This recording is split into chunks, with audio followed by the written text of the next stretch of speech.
The first Fireside Chat by Franklin Delano Roosevelt on March 12 of 1933 in Washington, D.C. My friends, I want to talk for a few minutes with the people of the United States about banking. To talk with the comparatively few who understand the mechanics of the banking, but more particularly with the overwhelming majority of you who use banking for the making of the deposits and the drawing of checks. I want to tell you what has been done in the last few days and why it has been done and what the next steps should be. I recognize that the many proclamations of the state capitals and from Washington, the legislation, the treasury regulations, and so forth, couched for the most part in banking and legal terms, ought to be explained for the benefit of the average citizen. I owe this in particular because of the fortitudes and the good temper with which everybody has accepted the inconvenience and the hardships of the banking holiday. And I know that when you understand what we in Washington have had all about, I shall continue to have your cooperation as fully as I have had your sympathy and your help during the past week. First of all, let me state that the simple fact that when you deposit money in a bank, the bank does not put the money into a safe deposit vault. Invest your money in many different forms of credit, in bonds, in commercial paper, in mortgages, and in many other kinds of loans.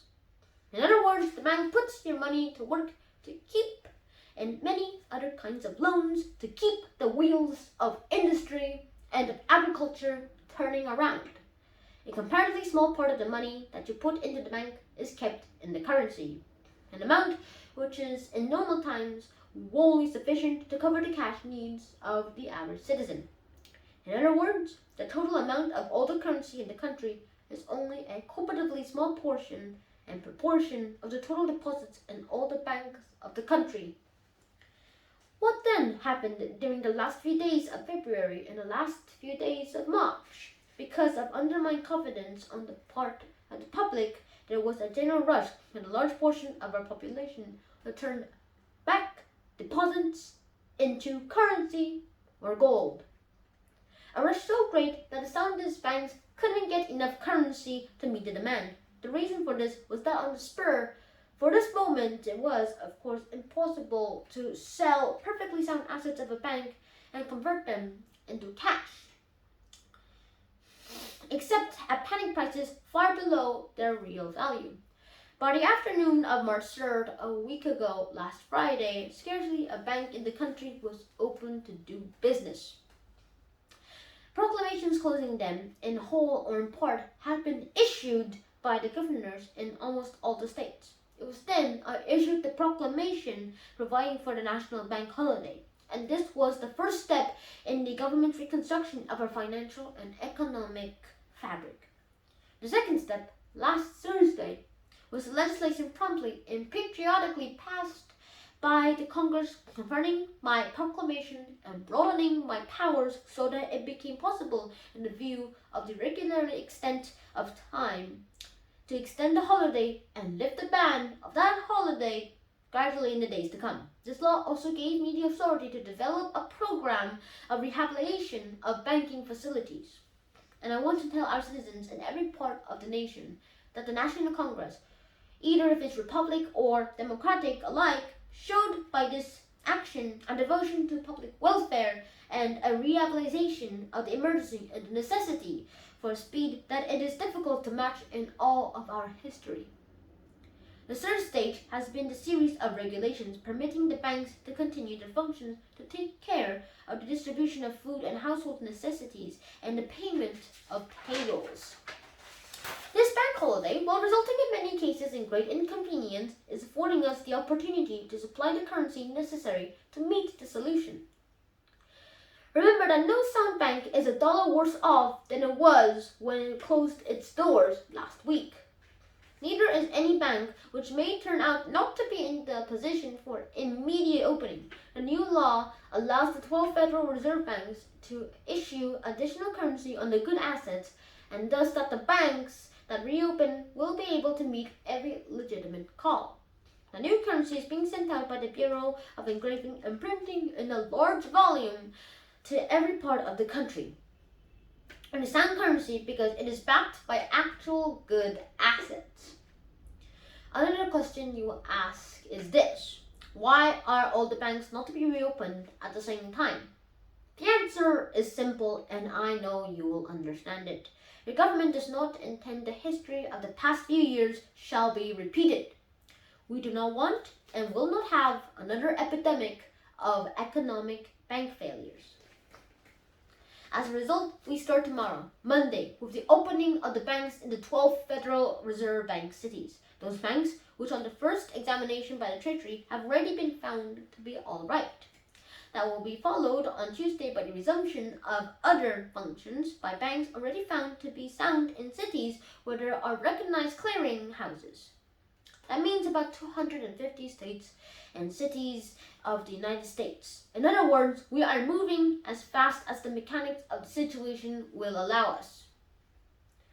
On Wednesday and succeeding days, banks in smaller places all through the country will resume business, subject, of course, to the government's physical ability to complete its survey. It is necessary that the reopening of the banks is to be extended over a period in order to permit the banks to make the applications for the necessary loans, to obtain the currency needed to meet the requirements, and enable the government to make common sense checkups. Please let me make it clear to you that if your bank does not open the first day, you are, by no means, justified in believing that it will not be opened. A bank that opens on one of the subsequent days is in exactly the same status as the bank that opens tomorrow. I know that many people are worrying about state banks that are not members of the Federal Reserve System. There is no occasion for that worry. These banks can and will receive assistance from many member banks and from the Reconstruction Finance Corporation. And of course, they are under the immediate control of the state banking authorities. These state banks are following the same course of the national banks, except that they get their licenses to resume business from the state authorities. And these authorities have been asked by the Secretary of the Treasury to permit their good banks to open up on the same schedule as the national banks. And so I'm confident that the state banking departments will be as careful as the national government in the policy relating to the opening of the banks and will follow the same broad theory. It is possible that when the banks resume, a very few people who have not yet recovered from the fear may well already begin to make withdrawals.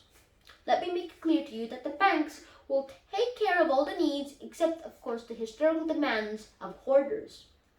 And it is my belief that hoarding during the past week has become an exceedingly unfashionable pastime in every part of our nation.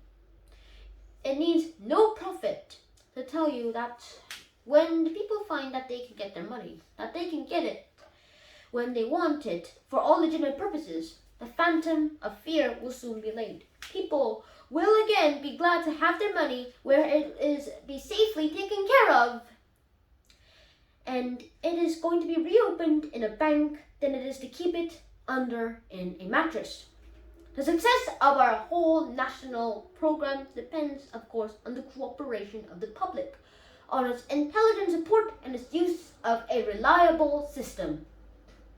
Remember that the essential accomplishments of the new legislation is that it makes it possible for banks more readily to convert their assets into cash than was the case before. More liberal provisions have been made for the banks to borrow on these assets at the Reserve Bank, and more liberal provisions have also been made for the issuing currency on the security of these good assets. This currency is not fiat currency. It is issued only on adequate security, and every good bank has an abundance of such security. One more point before I close. There will be, of course, some banks unable to reopen without being reorganized.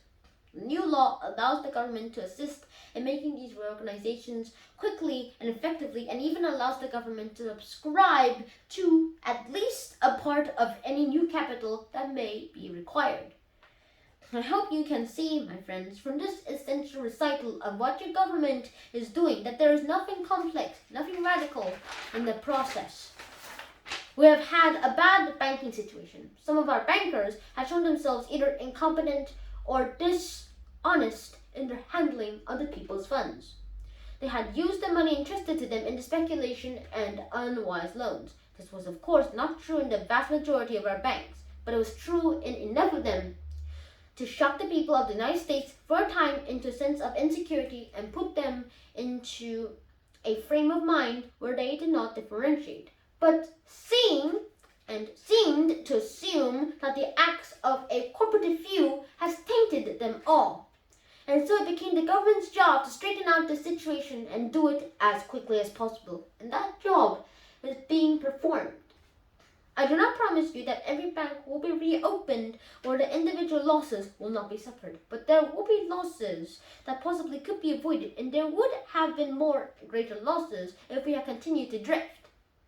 I can even promise you salvation for some, at least of these solely precious banks. We shall be engaged not merely in reopening sound banks, but in the creation of more sound banks through organization. It has been wonderful to me to catch the note of the confidence from all over the country. I can never be sufficiently grateful to the people for the loyal support that they have given me in their acceptance of the judgment that has dictated our course, even though all our processes may not have seemed clear to them. After all, there is an element in the readjustment of our financial system more important than currency, more important than gold. And that is the confidence of the people themselves. Confidence and courage are the essentials of success in carrying out the plan. You people must have faith. You must not be stampeded by rumors or guesses. Let us unite in banishing fear. We have provided machinery to restore our financial system, and it is up to you to support and make it work. It is your problem, my friends. Your problem, no less than it is mine. Together, we cannot fail. Thank you.